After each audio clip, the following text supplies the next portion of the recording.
Hai guys, ketemu lagi di channel Vintage Sentinel. Dalam konten kali ini kami akan memperdalam lagi tentang masalah penanganan pra ganti piston yang masih sangat-sangat banyak pertanyaan seperti ini dari subscriber. Om, kan saat ini banyak bengkel Coulter yang sudah punya alat presisi sehingga bisa mirip kondisi pabrikan. Nah, apakah masih diperlukan inrayan saat ganti piston di saat zaman teknologi saat ini sudah maju? Wajib atau tidak, Om? Nah, kira-kira pertanyaan-pertanyaan yang timbul itu seperti itu guys. Nah, dalam konten kali ini akan kami kupas dan kami dalami lagi secara tuntas. Namun sebelumnya silahkan untuk like, share, dan subscribe agar tidak tertinggal dari konten-konten terbaru Vintage Sentinel ya guys. Jika kita flashback ke belakang saat zaman bubut CNC itu belum ada semua, maka penanganan itu semua wajib dikerjakan manual, termasuk pengerjaan Coulter yang menuntut kejelian dan ketelitian dari operator atau mekanik bubutnya guys. Namun yang namanya manual dan hanya mengandalkan mata dari sketch smart, tingkat presisinya pasti akan berbeda. Akan jauh berbeda dibandingkan dengan sistem CNC yang segala sesuatunya itu sudah detail dan presisi karena dihitung dan dikerjakan dengan komputer. Nah, kembali ke arah pertanyaan, seberapa pentingnya sih proses inrayan ini diperlukan, wajib atau tidak?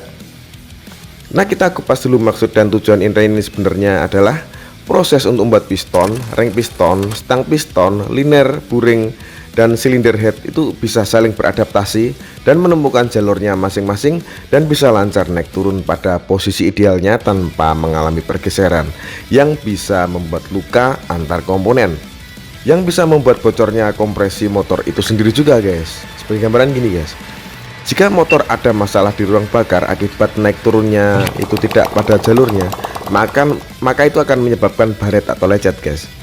Nah, meskipun baret itu kecil, itu akan membuat kompresi motor itu tidak lagi 100% guys. Nah, maka itu proses inrayan itu dibutuhkan agar semua part yang terkait bisa saling berfungsi sebagai satu bagian dulu secara normal sebelum penggunaan harian atau ekstrim.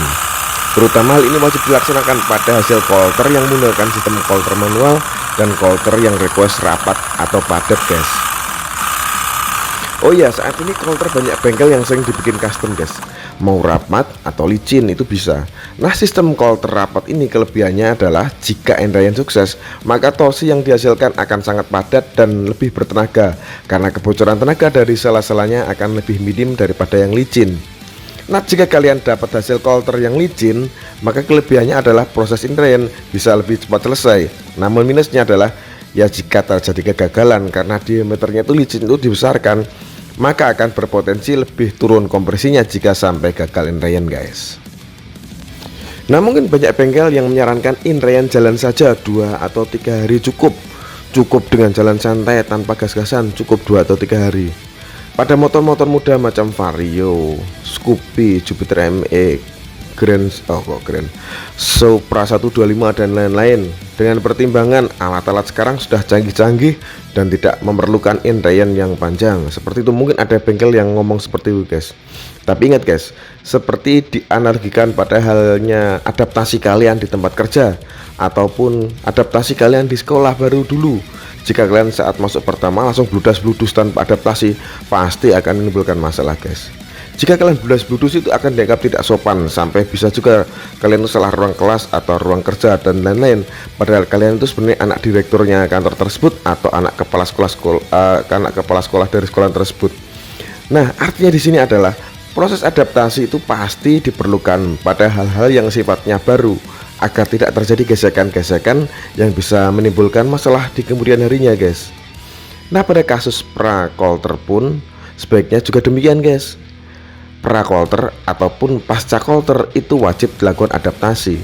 Meskipun kalian menggunakan Coulter yang CNC sekalipun, maka proses inrayan ini sebaiknya dilakukan dengan tertib, disiplin, dan taat aturan guys. Sehari 7 jam kali 7 hari berturut-turut untuk inrayan duduk. Disiplin untuk itu. Setelah selesai baru inrayan jalan 500 km dengan jalan santai, jangan dipaksa untuk tanjakan, beban berat, dan lain-lain. Rekomendasi kami lakukan saja dengan telaten demi hasil maksimal guys. Karena jika sampai Coulternya itu gagal, sampai cuma ngempos-ngempos, tidak bertenaga, gagal inrayan, saya yakin bengkel yang menyarankan inrayan 3 hari tersebut hanya akan banyak alasan, ngomong ini itu, dan tidak akan mau mengganti atau memperbaikinya guys secara gratis sebagai bagian dari garansi pengerjaan. Lebih parah lagi jika mesin sampai ambrol atau pecah mesin, stang bengkok, piston rem piston harus ganti semua gara-gara ngejim ekstrim. Dan muaranya adalah inline yang cuma 2 atau 3 hari tersebut, atau menuruti saran dari bengkel yang salah tersebut. Dan wajib ganti part semua gara-gara inline model koboi-koboinan tersebut guys. Pasti bengkel nggak akan mau tanggung jawab dan kalian yang akan disalahkan guys, dan kalian akan menanggung kerugiannya tersebut. Oleh karena itu, bagi kami kesimpulannya adalah inline itu mutlak diperlukan demi akhir proses yang memuaskan penggunanya. Dan jika tidak dilakukan maksimal, ada potensi gagal project yang akan membuang-buang uang, karena wajib melakukan ganti part ulang jika akhirnya mesin ambrol lagi guys. Tapi semuanya kami kembalikan ke kalian, kami hanya bisa merekomendasikan dan menyarankan guys.